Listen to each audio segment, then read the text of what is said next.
Bonsoir à tous. L'islam peut-il te sauver de l'enfer? L'islam peut-il te donner le paradis éternel? Nous allons répondre à cette question.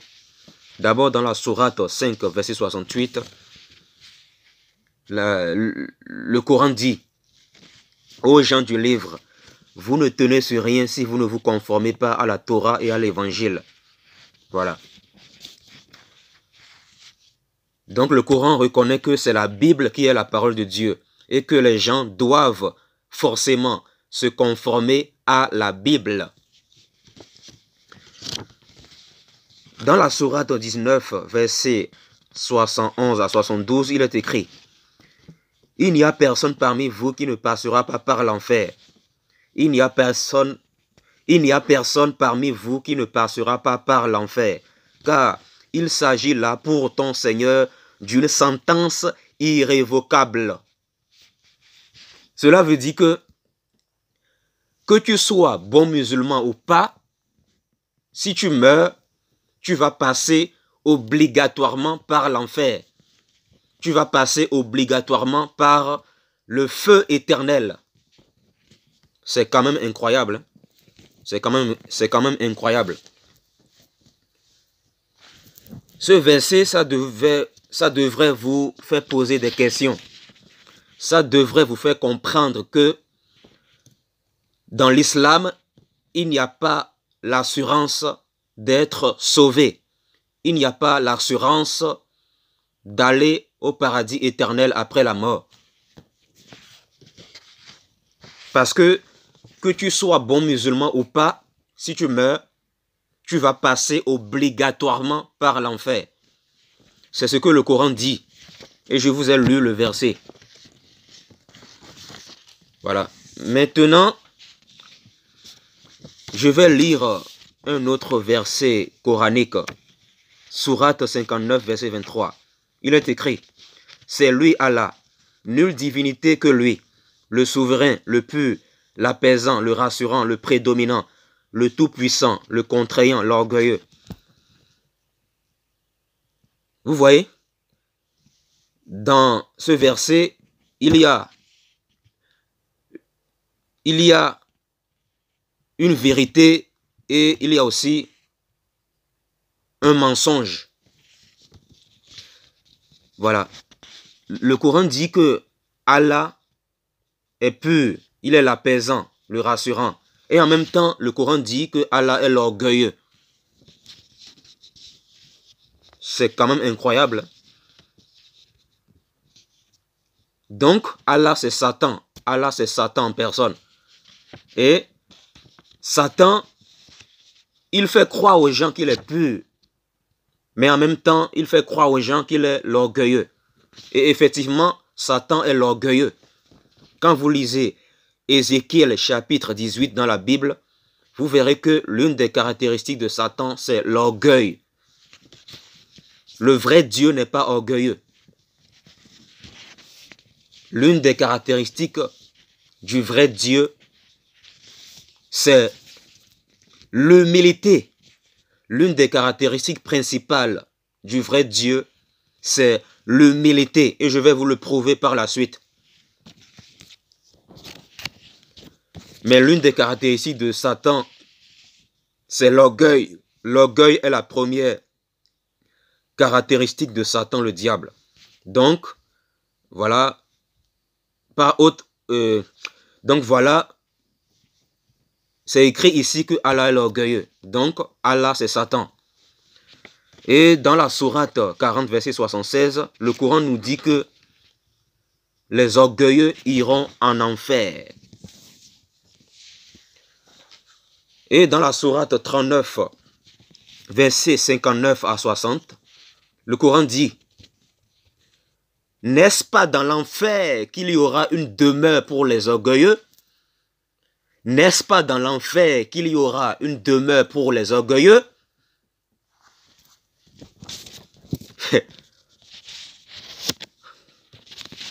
Vous voyez? Ceux qui sont orgueilleux, ce sont ceux qui iront en enfer. Parce que l'orgueil ça vient de Satan. Ça ne vient pas du vrai Dieu. Ça ne vient pas du vrai Dieu. L'orgueil vient de Satan. Voilà. Je vais lire Sourate 39, verset 72. Il est écrit: entrez, leur dira-t-on, par les portes de l'enfer, pour y demeurer éternellement. Éternellement. Pas seulement pour un temps, mais éternellement, c'est-à-dire pour toujours. Et dans le même verset coranique, il est écrit par la suite ceci: qu'il est mauvais le lieu du séjour des orgueilleux. Point d'exclamation. Qu'il est mauvais le lieu du séjour. Qu'il est mauvais le lieu du séjour des orgueilleux. Point d'exclamation. Et dans la sourate 4, verset 97, il est écrit: voilà bien ceux dont le refuge est l'enfer. Quelle mauvaise destination! Quelle mauvaise destination!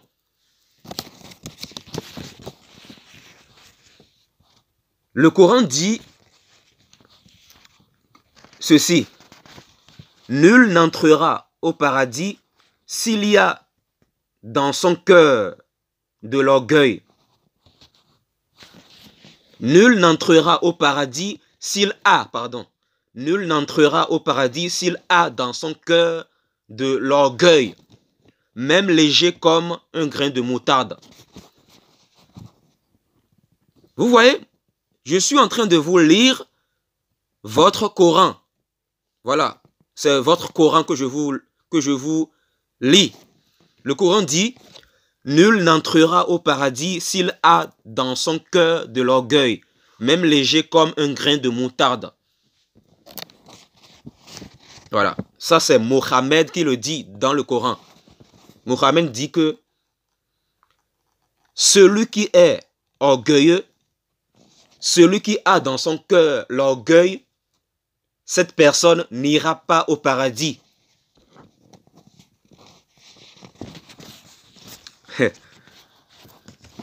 Eh oui, selon la Bible aussi, les orgueilleux, s'ils meurent comme ça, ils iront en enfer éternellement.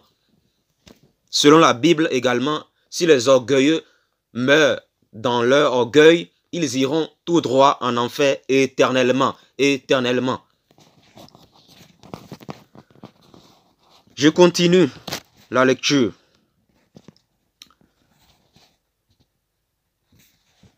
Vous savez, tous ceux qui n'ont pas reçu la grâce de Dieu iront en enfer, car la loi condamne, la loi les condamne.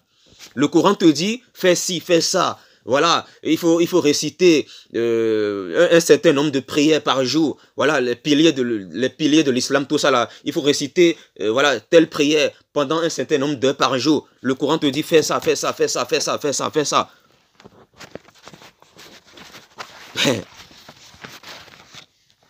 Est-ce que ce sont ces œuvres qui pourront te sauver? Non. Ce n'est pas tes œuvres qui pourront te sauver. Tu as besoin de la grâce de Dieu. Tu as besoin de Jésus-Christ.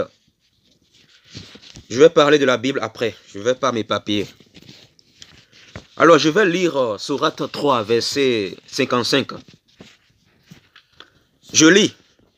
Rappelle-toi quand Allah dit: ô Jésus, certes, je vais mettre fin à ta vie terrestre. Entre parenthèses, mon tawafika. Et t'élever vers moi, te débarrasser de ceux qui n'ont pas cru et mettre jusqu'au jour de la résurrection ceux qui te suivent au-dessus de ceux qui ne croient pas. Puis c'est vers moi que sera votre retour. Je jugerai entre vous ce sur quoi que vous vous opposeriez.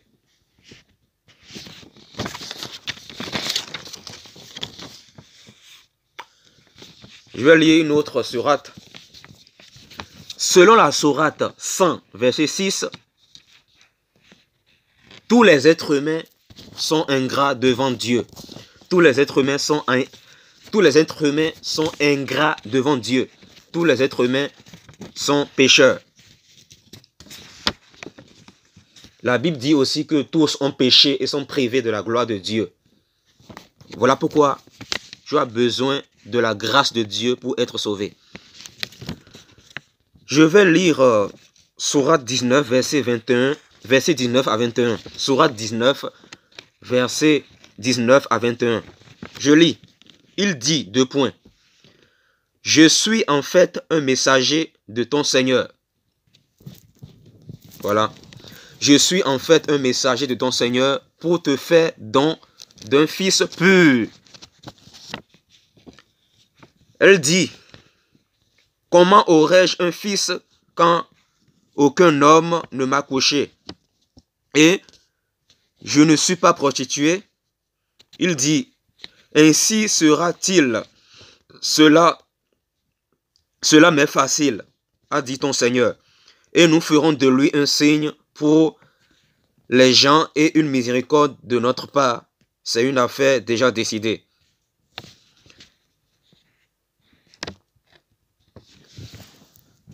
Dans un autre verset coranique, le Coran dit,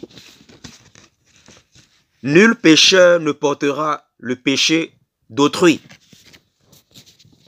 Nul pécheur ne portera le péché d'autrui. Aucun pécheur ne portera le péché d'autrui. Voilà pourquoi Dieu lui-même, voilà, il a été manifesté en chair. Selon 1 Timothée 3,16 dans la Bible, Dieu est devenu un homme. Voilà, cet homme c'est Jésus. Et puisque Jésus-Christ est sans péché, selon 1 Pierre chapitre 2 dans la Bible, Jésus-Christ est parfait, il est le seul parfait, il est sans péché. Voilà pourquoi il a porté nos péchés sur son corps à la croix. Jésus-Christ a été crucifié à la croix pour nos péchés, parce qu'il est parfait. Il est parfait. Certains musulmans disent que Jésus n'a pas été crucifié, alors que la sourate 4, verset 57, dit que Jésus-Christ a été crucifié. Jésus-Christ a été crucifié. Jésus-Christ est mort pour nos péchés. Il a été crucifié. Et le Coran le dit. La Bible aussi le dit. Le Coran le dit dans Sourate 4, verset 157. Sourate 4, verset 157. Le Coran dit que Jésus-Christ a bel et bien été crucifié. Et c'est vrai. Maintenant,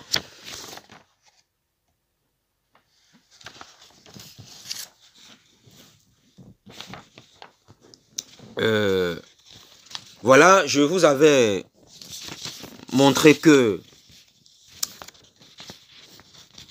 voilà, au début de la vidéo, je vous ai cité un verset coranique dans lequel il est écrit que Allah est l'orgueilleux. Voilà, c'est écrit dans la sourate, dans le Coran, dans la sourate 59, verset 23. Il est écrit que Allah est l'orgueilleux. L'orgueilleux. Or, le vrai Dieu n'est pas orgueilleux. Donc, Allah n'est pas le vrai Dieu. Allah, c'est Satan en personne. C'est Satan en personne. Voilà. Satan, il aime mélanger la vérité avec le mensonge. Voilà. Et effectivement, Satan, et effectivement, Allah est l'orgueilleux parce que Allah, c'est Satan en personne. L'orgueil, c'est le contraire de l'humilité. Voilà. C'est le contraire de l'humilité. Maintenant, je vais aller dans la Bible pour vous montrer que l'une des principales caractéristiques du vrai Dieu, c'est l'humilité et non l'orgueil. L'une des principales l'une des principales caractéristiques du vrai Dieu, c'est l'humilité et non l'orgueil. Alors je vais aller dans la Bible, dans Philippiens 2, verset 5, je lis. Que votre conduite soit identique à celle de Jésus-Christ. Lui qui est de condition divine, c'est-à-dire lui qui est Dieu, il n'a pas regardé son égalité avec Dieu comme un butin à préserver. Mais il s'est dépouillé lui-même en prenant une condition de serviteur, en devenant semblable aux êtres humains. Reconnu comme un homme simple, il s'est humilié lui-même. Il s'est humilié lui-même en faisant preuve d'obéissance jusqu'à la mort, même la mort sur la croix.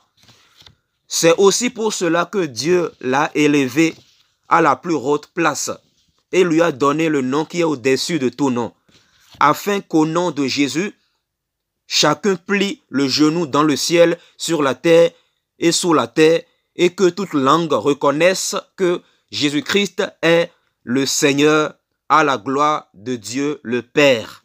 Voilà. Jésus-Christ, c'est Dieu, c'est-à-dire le Créateur devenu un homme. Parce que la Bible dit dans 1 Timothée 3,16 que Dieu, le Créateur, est devenu un homme. Voilà. Il est devenu un homme parce que il a fait ça pour nous montrer l'exemple. C'est-à-dire, il est venu nous montrer comment vivre.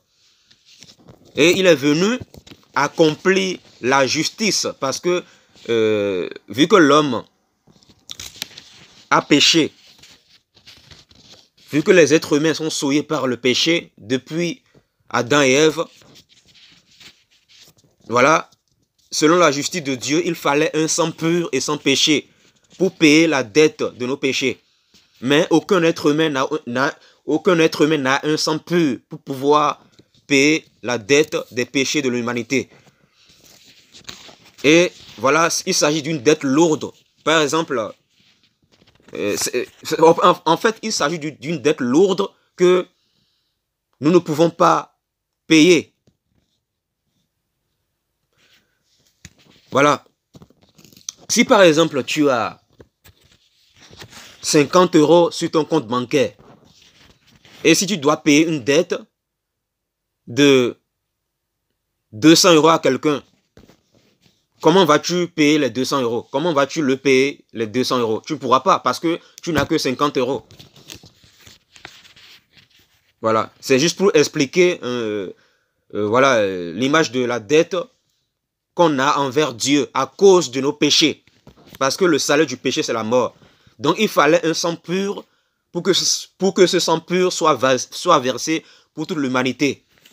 Et puisque Dieu seul est parfait, puisque le vrai Dieu seul est parfait, il est devenu un homme. Voilà, il a donné sa vie pour nous. Voilà, il a été crucifié pour le pardon de nos péchés. Jésus a été crucifié pour nos péchés.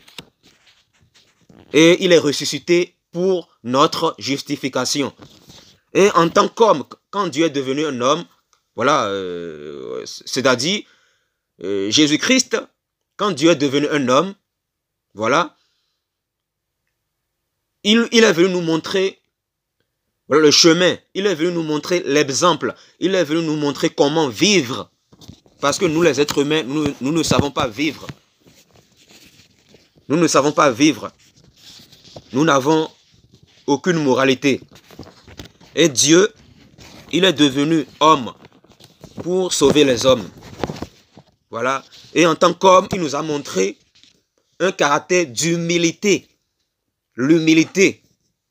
Voilà, l'humilité. Il nous a montré son caractère. Et il nous a recommandé d'être comme lui dans son caractère. Voilà, dans Philippiens 2, à partir du verset 5, voilà, nous comprenons par là que l'une des caractéristiques principales du vrai Dieu, c'est l'humilité. L'humilité. Je vais lire Romains 8, verset 29. Romains chapitre 8, verset 29.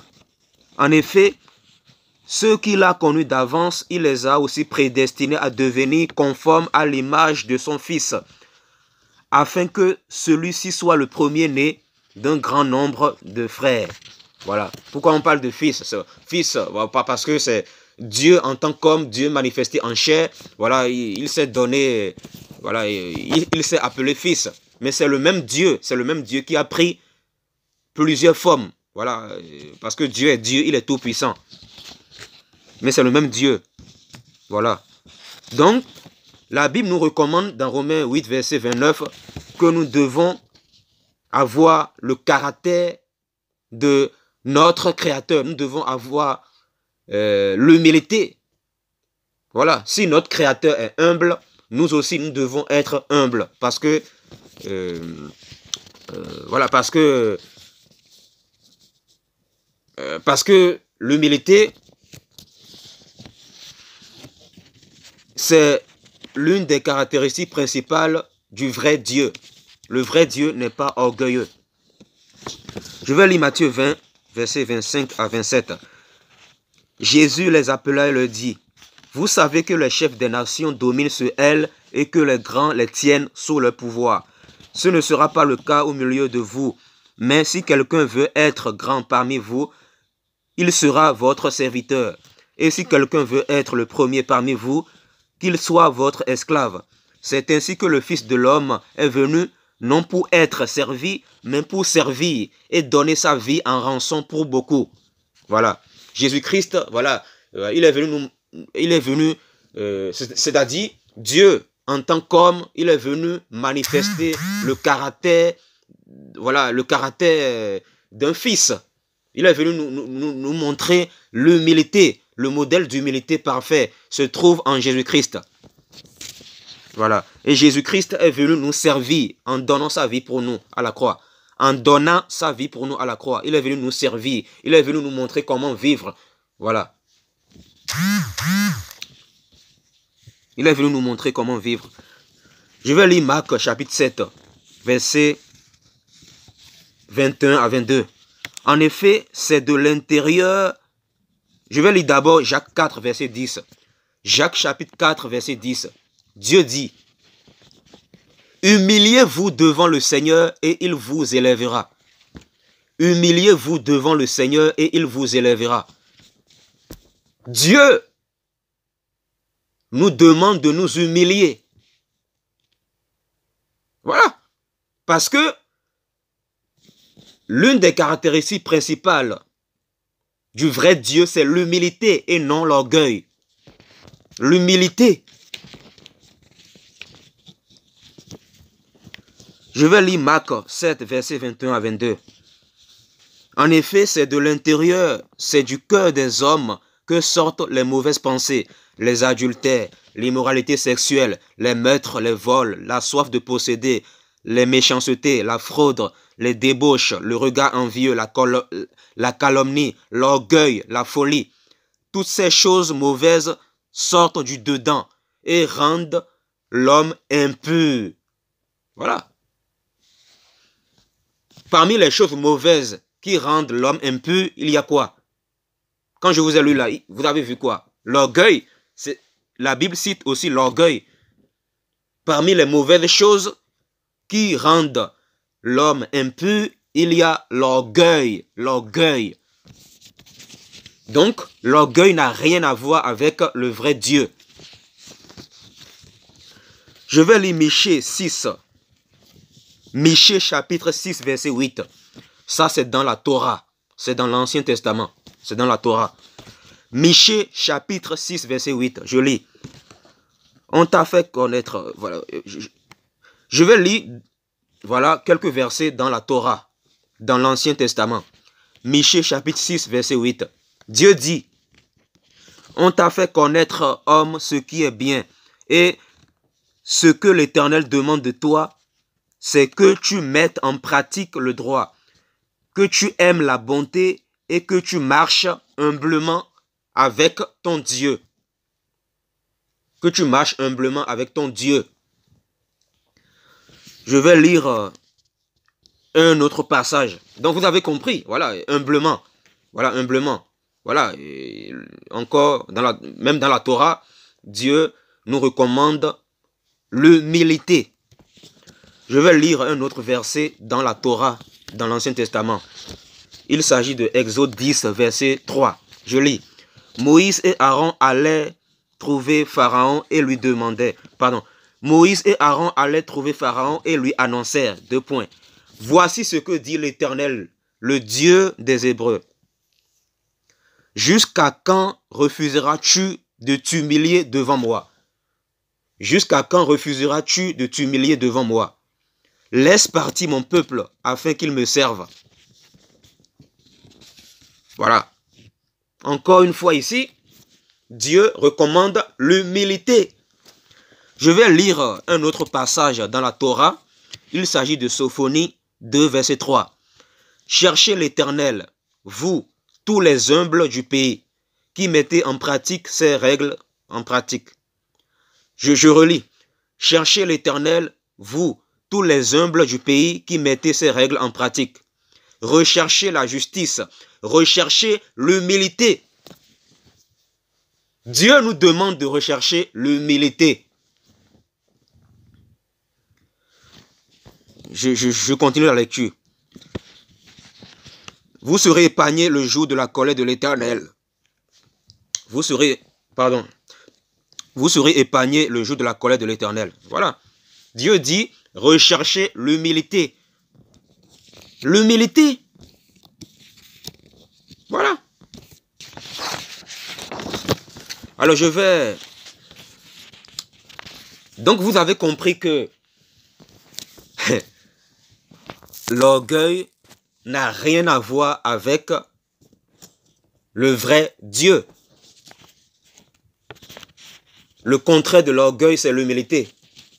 Donc, si le Coran dit que Allah est l'orgueilleux, c'est que Allah n'est pas le vrai Dieu.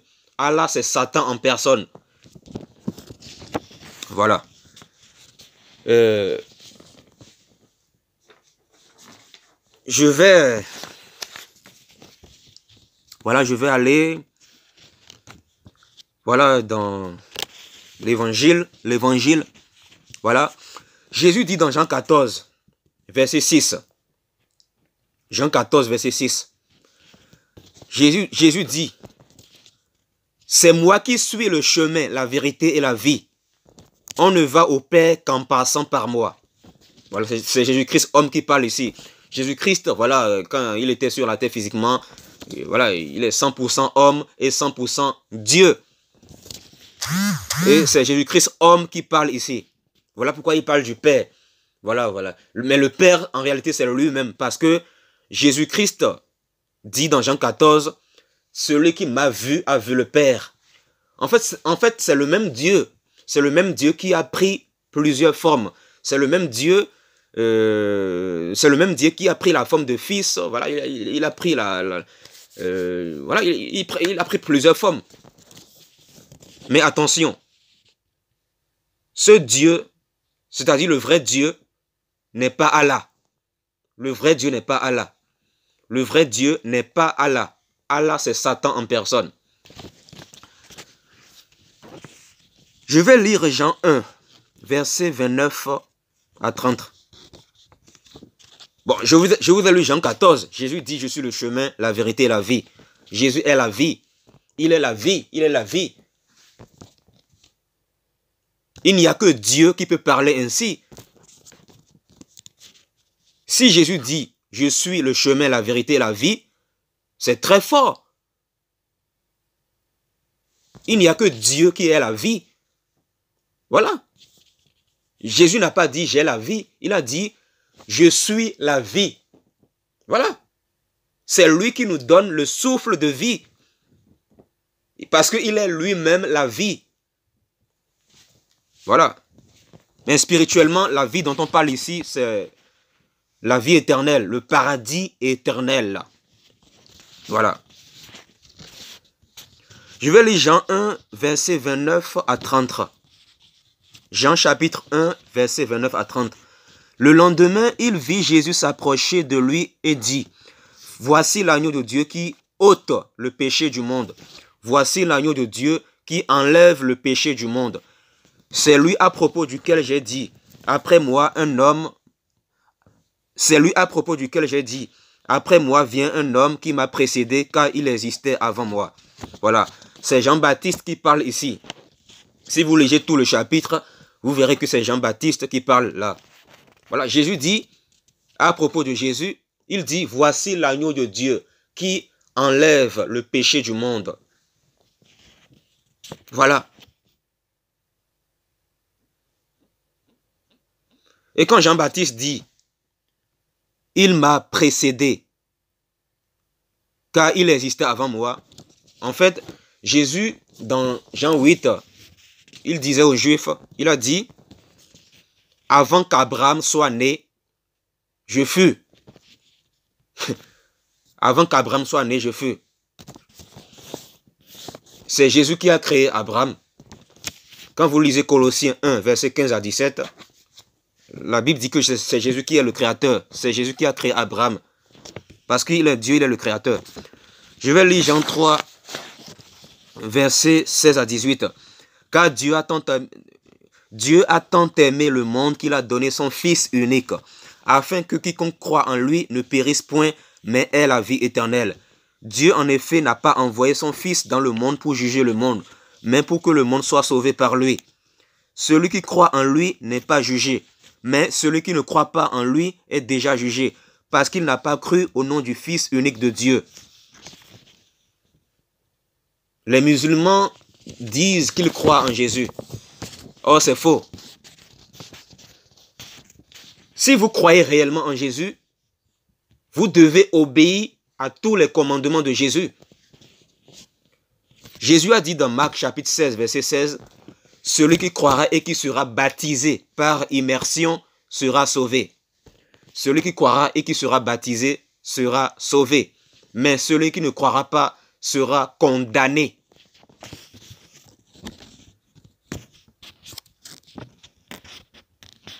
Voilà. Et croire en Jésus, c'est croire qu'il est Dieu. Parce que Romains 9, verset 5 dit que Jésus-Christ est Dieu au-dessus de tout. 1 Jean chapitre 5, verset 20 dit que Jésus-Christ est le Dieu véritable et la vie éternelle. Jésus-Christ est le Dieu véritable et la vie éternelle. Si vous croyez en Jésus, vous devez croire que Jésus est Dieu. Si vous ne croyez pas que Jésus est Dieu, alors arrêtez de nous dire que vous croyez en Jésus. Parce que si vous croyez en Jésus, vous devez respecter les commandements de Jésus. Je vais lire Jean 5, verset 24. En vérité, je vous le dis. Voilà, c'est toujours Jésus qui parle. Jésus dit, en vérité, je vous le dis. Celui qui écoute ma parole et qui croit à celui qui m'a envoyé a la vie éternelle. Il ne vient pas en jugement, mais il est passé de la mort à la vie. Voilà. Jésus dit que celui qui croit en sa parole, celui qui croit en lui, voilà, il ne va pas passer par l'enfer. Il n'ira pas en enfer. Croire en Jésus, c'est obéir à ses commandements. Croire en Jésus-Christ, voilà, c'est obéir aux commandements de Jésus. Voilà, les musulmans appellent Jésus Issa. Voilà, Marc 16, verset 16, Jésus dit, « Celui qui croira et qui sera baptisé sera sauvé, mais celui qui ne croira pas sera condamné. » Matthieu 1, verset 21. Marie enfantera un fils et tu lui donneras le nom de Jésus. C'est lui qui sauvera son peuple de ses péchés. Voilà. C'est Jésus-Christ qui est notre sauveur. Il nous sauve de nos péchés. Luc 23, verset 43. Jésus lui répondit, « Je te le dis en vérité, aujourd'hui tu seras avec moi dans le paradis. » Voilà, ici, Jésus-Christ parle ici quand il était sur la croix. Et quand il était sur la croix, il y avait un brigand à sa gauche et un autre brigand à sa droite. Et les deux brigands étaient aussi sur voilà, des croix. Et il y a un des brigands qui a ouvert son cœur à Jésus. Il y a un des brigands qui a, qui a accepté Jésus-Christ comme étant le seul Seigneur. Il y a un des brigands qui a accepté Jésus. Il y a un des brigands qui a accepté Jésus dans son cœur comme étant Dieu. C'est-à-dire, il a cru que Jésus est Dieu. Il a cru que Jésus-Christ est le Sauveur. Il a accepté Jésus dans son cœur comme seul Seigneur et Sauveur personnel. Voilà. Et Jésus lui a dit, je te le dis en vérité, aujourd'hui, tu seras avec moi dans le paradis. Ici, il y a l'assurance d'être sauvé. Avec Jésus, tu as l'assurance d'être sauvé. Tu as l'assurance d'aller au paradis éternel après ta mort, sans aller en enfer. Sans aller en enfer. Voilà, Jésus-Christ ici est en train d'assurer, il est en train de rassurer le brigand qui était sur une croix et qui était en train de mourir parce que le brigand, il a reconnu que Jésus-Christ est le seul sauveur, le seul Seigneur, le seul Dieu. Je vais lire Luc 9, verset 56. Car le Fils de l'homme est venu non pour perdre les âmes des hommes, mais pour les sauver. Jésus est venu pour nous sauver. Je vais lire Jean 4, versets 39 à 42. Nous l'avons entendu nous-mêmes et nous savons qu'il est vraiment le sauveur du monde. Voilà. Il est le sauveur du monde. Lisez tous les chapitres après. Voilà, et vous verrez que c'est les paroles de Jésus. Voilà. Voilà, Jésus-Christ. Ici, dans Luc 9, verset 56, voilà, et voilà, c'est. De toute façon, tout ce qui est écrit dans la Bible est inspiré de Dieu. Voilà, la Bible dit dans 2 Timothée 3, 16, la Bible dit que toute écriture est inspirée de Dieu. Voilà, les écritures de la Bible sont inspirées de Dieu. C'est Dieu lui-même qui parle. C'est Dieu lui-même qui parle. Donc vous devez croire à tout ce qui est écrit dans la Bible. Et ici, les gens ont dit, dans Luc 4, versets 39 à 42, les gens ont dit, nous l'avons entendu nous-mêmes. C'est-à-dire, ils ont entendu parler de Jésus. Ils ont entendu Jésus. Et ils disent, nous savons qu'il est le sauveur du monde. C'est-à-dire, Jésus est le sauveur du monde. Je vais lire Jean 10, versets 7 à 10. Jean 10, versets 7 à 10. Jésus leur dit encore, en vérité, je vous le dis, je suis la porte des brebis. Tous ceux qui sont venus avant moi sont des voleurs et des brigands. Tous ceux qui sont venus avant moi sont des voleurs et des brigands. Mais les brebis ne les ont pas écoutés. C'est moi qui suis la porte. Si quelqu'un...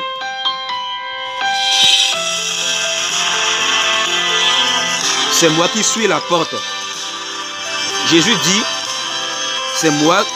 Jésus dit dans Jean 10, verset 7 à 10. Jésus leur dit encore, en vérité, je vous le dis. Je suis la porte des brebis. Tous ceux qui sont venus avant moi sont des voleurs et des brigands. Mais les brebis ne les ont pas écoutés. C'est moi qui suis la porte. Si quelqu'un entre par moi, il sera sauvé. Jésus dit, si quelqu'un entre par moi, il sera sauvé.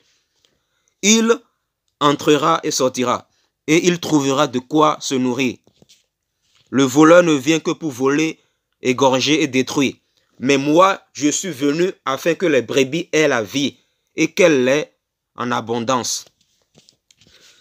Je vais vous lire autre parole de Jésus dans Jean 12, versets 44 à 48.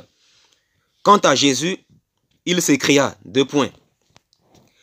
Celui qui croit en moi ne croit pas seulement en moi, mais en celui qui m'a envoyé. Et celui qui me voit, voit aussi celui qui m'a envoyé. Jésus dit, celui qui me voit, voit aussi celui qui m'a envoyé. Jésus est clair ici. Il est en train de nous dire qu'il est Dieu. Il est le Père, il est Dieu. Je continue. Il dit par la suite, Moi, la lumière, je suis venu dans le monde afin que quiconque croit en moi ne reste pas dans les ténèbres. Si quelqu'un entend mes paroles mais n'y croit pas, ce n'est pas moi qui le juge, car je suis venu non pour juger le monde, mais pour le sauver. Celui qui me rejette et qui n'accepte pas mes paroles a son juge. Jésus dit, celui qui me rejette et n'accepte pas mes paroles, celui qui me rejette et qui n'accepte pas mes paroles a son juge. 2 points. La parole que j'ai annoncée, c'est elle qui le jugera le dernier jour. Donc, si tu te dis croire en Jésus, tu dois obéir uniquement aux paroles de Jésus. Tu ne dois pas mélanger Jésus avec les autres. Parce que Jésus dit, je suis le chemin, la vérité et la vie. Il n'a pas dit, je suis un chemin. Il n'a pas dit, je suis un chemin parmi tant d'autres. Mais il a dit, je suis le chemin. Je suis le chemin. Il n'a pas dit, je suis un chemin. Mais il a dit, je suis le chemin. Je suis le chemin, le chemin, le chemin. Alors, voilà. Jésus est clair. Il dit, je suis le chemin, la vérité et la vie. Il n'a pas dit, je suis un chemin, une vérité et une vie. Mais il a dit, je suis le chemin, la vérité et la vie. Personne ne va au Père qu'en passant par moi. Je vais lire Romains 8, verset 1. Il n'y a donc, Romains chapitre 8, verset 1, je lis. Il n'y a donc aucune condamnation pour ceux qui sont en Jésus-Christ. Il n'y a donc maintenant aucune condamnation pour ceux qui sont en Jésus-Christ. C'est-à-dire, si tu te convertis à Jésus-Christ, si tu acceptes dans ton cœur que Jésus-Christ est le seul Dieu véritable, et si tu marches selon sa parole, tu n'es plus sous la condamnation. Voilà. Et si tu meurs comme ça, tu iras directement au paradis éternel. Voilà, la Bible est claire ici. Romains 8, verset 1. La Bible dit, il n'y a donc aucune condamnation pour ceux qui sont en Jésus-Christ. Voilà. Je vais lire Jean 8, verset 12. Jésus leur parla de nouveau et dit, je suis la lumière du monde. Celui qui me suit ne marchera pas dans les ténèbres, mais il aura la lumière de la vie. Jésus-Christ, il dit, je suis la lumière du monde. Je suis la lumière du monde. Il n'a pas dit, je suis une lumière, mais il a dit, je suis la lumière du monde. Voilà, c'est la seule lumière. Il dit, celui qui me suit ne marchera pas dans les ténèbres. Jésus dit, celui qui me suit n'ira pas en enfer. Il n'ira pas en enfer, mais il ira au paradis directement après sa mort. Je vais lire Jean 8, verset 14. Jésus leur répondit, même si je me rends témoignage à moi-même, mon témoignage est vrai, car je sais d'où je suis venu et où je vais. Quant à vous, vous ne savez pas d'où je suis. Quant à vous, vous ne savez pas d'où je viens, ni où je vais. Je relis. Je refais la bonne lecture. Il dit, quant à vous, vous ne savez pas d'où je viens, ni où je vais. Voilà. Jésus sait très bien qui il est. Il sait très bien qu'il est Dieu. Voilà. Il sait très bien qu'il est Dieu. Je vais lire Acte 2, verset 38.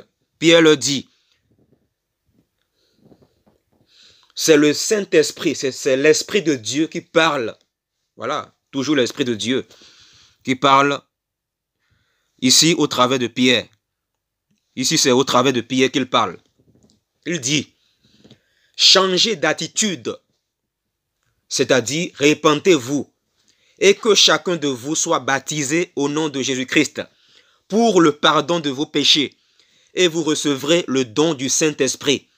En effet, la promesse est pour vous, pour vos enfants, et pour tous ceux qui sont au loin, et pour tous ceux qui sont au loin, en aussi grand nombre que le Seigneur notre Dieu les appellera. Voilà. Dieu veut que tu te répands de tes péchés. Voilà. Change d'attitude et fais-toi baptiser au nom de Jésus-Christ. Fais-toi baptiser dans l'eau, physiquement par immersion, pour avoir le pardon de tes péchés. Pour avoir le pardon de tes péchés, si tu veux que Dieu te pardonne tes péchés, il faut te repentir. Il faut changer d'attitude. Et il faut te faire baptiser par immersion au nom de Jésus-Christ pour que tu aies le pardon de tes péchés. Et c'est là que le Saint-Esprit va venir en toi. Il va venir en toi. Je vais lire Acte 3, verset 19. Acte chapitre 3, verset 19. Changez donc d'attitude et convertissez-vous pour que vos péchés soient effacés. Changez donc d'attitude et convertissez-vous pour que vos péchés soient effacés. Changez donc d'attitude et convertissez-vous pour que vos péchés soient effacés. Veux-tu que tes péchés soient effacés? Veux-tu que Dieu te délivre de la condamnation, de l'enfer? Si tu veux que Dieu te délivre de la condamnation, de l'enfer, il faut changer d'attitude et il faut te convertir. Il faut te convertir non à une église, mais plutôt à Jésus-Christ. Convertis-toi à Jésus-Christ seul. Voilà, Jésus-Christ. Et il faut te... Voilà, pour que tes péchés soient effacés, il faut te convertir. Et il faut te faire baptiser par immersion.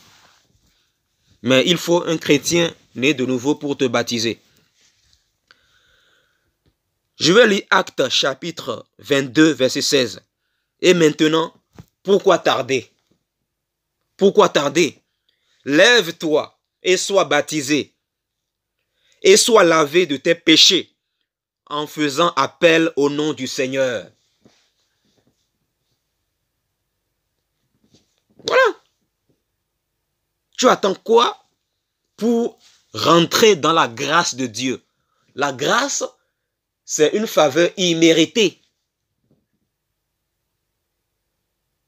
Le Coran te condamne. Le Coran te condamne avec faire ci, faire ça, faire ci, faire ça, faire ci, faire ça. Voilà, récite telle prière, pilier de l'islam par jour, telle prière pendant un certain nombre d'heures par jour, tel nombre de prières. La loi te condamne. Mais le vrai Dieu, Jésus-Christ, le vrai Dieu, le Dieu manifesté en chair, le vrai Dieu, le Créateur, il veut te faire grâce. Il veut te faire grâce. Qui d'entre vous ici a envie d'aller en enfer? Si je vous pose la question suivante, qui d'entre vous ici a envie d'aller en enfer? Vous allez me dire, vous allez me dire, personne. Vous allez me dire, oh non, moi je ne veux pas aller en enfer. Je ne veux pas aller en enfer. Aucun être humain n'a envie d'aller en enfer. Aucun être humain n'a envie d'aller en enfer. Maintenant, pour ne pas aller en enfer là, il faut venir à Jésus. Il faut rentrer dans la grâce de Dieu. La grâce de Dieu. La grâce de Dieu. Voilà. Il faut rentrer dans la grâce de Dieu. Je vais lire Éphésiens 2, verset 8 pour vous. Éphésiens 2, verset 8.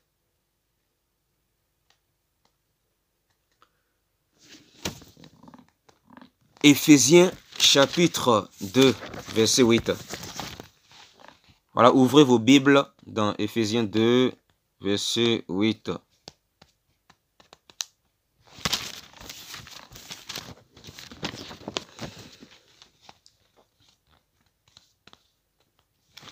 Éphésiens chapitre 2, verset 8 à 9. Je lis.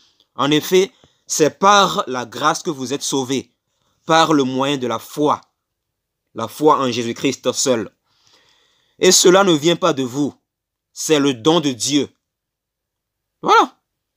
Ce n'est pas par les œuvres.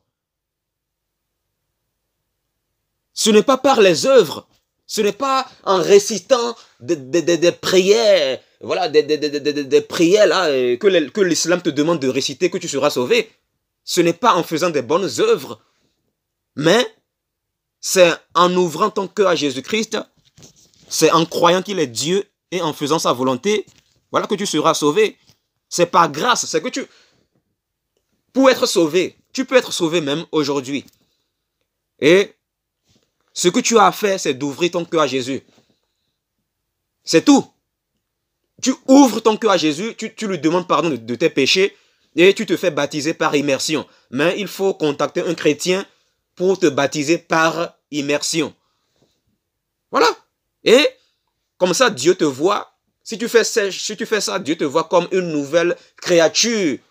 Voilà. Et le Saint-Esprit va venir habiter automatiquement en toi. Le Saint-Esprit, c'est-à-dire l'Esprit de Dieu, parce que l'Esprit de Dieu veut habiter en chacun de nous pour qu'on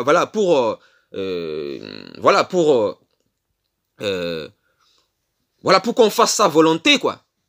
Voilà, pour qu'on fasse sa volonté après, voilà, dans notre marche chrétienne, après le baptême, tout ça là. Après le baptême. Voilà. Si Dieu lui-même habite en toi, naturellement, les bonnes œuvres, ça va suivre. Après, les bonnes œuvres, l'amour, l'humilité, la paix, voilà, la compassion envers les gens, voilà, toutes ces choses-là. Ça suit après. Voilà.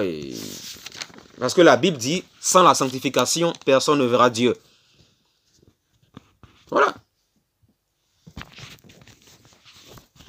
Jésus-Christ est mort pour tes péchés et il est ressuscité le 3e jour pour te justifier.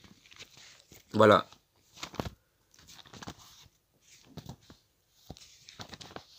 Voilà, ouvre ton cœur à Jésus. Ouvre-lui ton cœur, ouvre-lui ton cœur. Ouvre-lui ton cœur.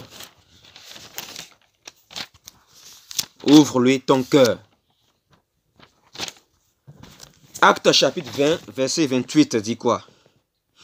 Faites donc bien attention à vous-même et à tout le troupeau dont le Saint-Esprit vous a confié la responsabilité. Prenez soin de l'Église de Dieu qu'il s'est acquise par son propre sang. Quand Jésus-Christ était sur la croix, quand ils l'ont crucifié, voilà, quand ils l'ont crucifié, il a dit, le sang, quand ils l'ont crucifié, le sang coulait. Le sang coulait. Ce sang-là, c'est le sang de Dieu. C'est le sang de Dieu, parce que Jésus, c'est Dieu lui-même. Voilà. En tant qu'homme, il a donné sa vie pour nous. Voilà. Et voilà, il a donné sa vie pour nous, en tant qu'homme. Il est 100% homme et 100% Dieu. Voilà.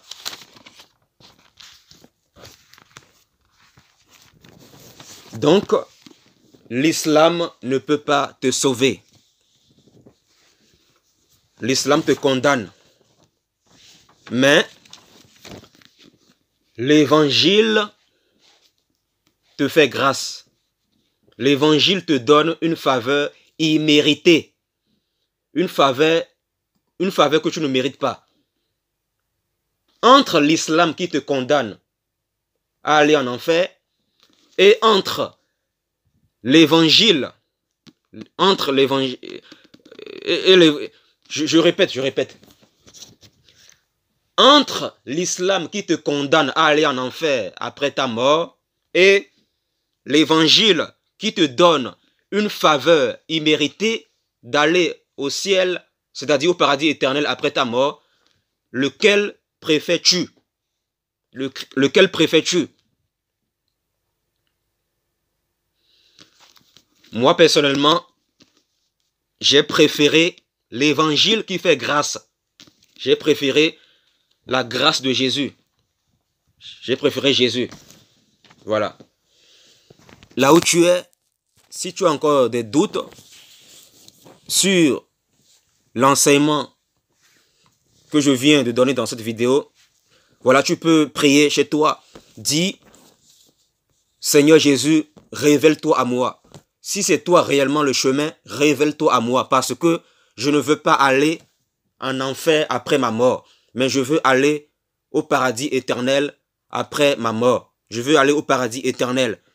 Je veux aller au paradis éternel. Voilà. Si tu as des doutes, tu peux parler à Jésus. Voilà, tu peux voilà, parle-le selon ton cœur, avec tes propres mots. Dis Jésus, si c'est réellement toi le seul chemin, révèle-toi à moi. Parle-moi. Et sache que Dieu, il est capable de te parler dans un songe. Parce que on a vu des musulmans qui se sont convertis à Jésus. Voilà, on a vu des musulmans et des musulmans qui ont fait des songes. Et dans ces songes-là, ils ont vu Jésus-Christ leur parler. Et Jésus les a dit, voilà, Jésus les a dit qu'il est le chemin. Jésus les a dit, je suis le seul chemin. Voilà.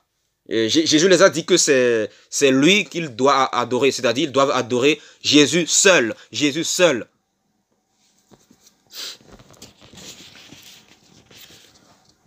Je vais aller dans Jean 10, verset 19. Jean 10, 19. Jean 10, 19. Je suis presque vers la fin. Jean 10, verset 19. Voici, je vous ai donné le pouvoir de marcher sur les serpents et Voici, je vous ai donné le pouvoir de marcher sur les serpents et sur les scorpions et sur toute la puissance de l'ennemi. Et sur toute la puissance de l'ennemi. Et rien ne pourra vous nuire. Voilà.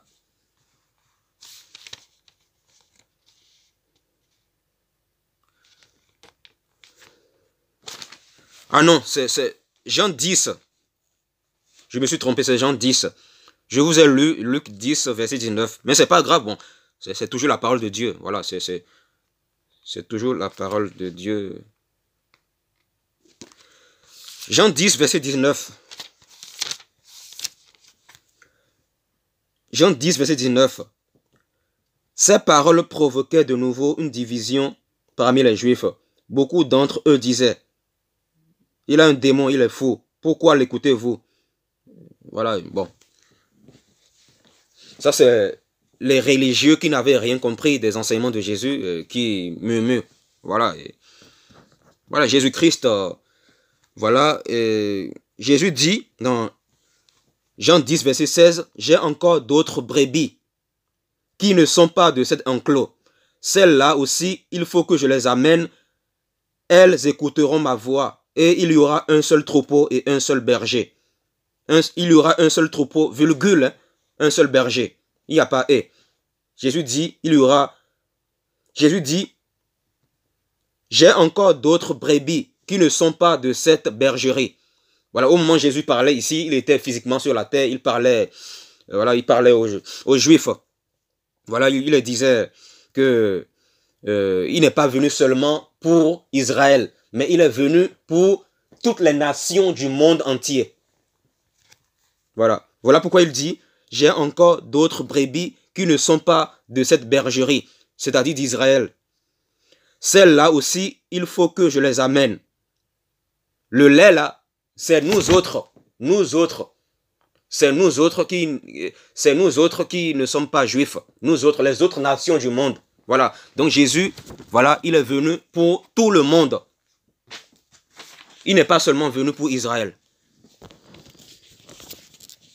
Voilà, j'ai fini cet enseignement. Voilà, accepte Jésus-Christ dans ton cœur. Voilà, la Bible dit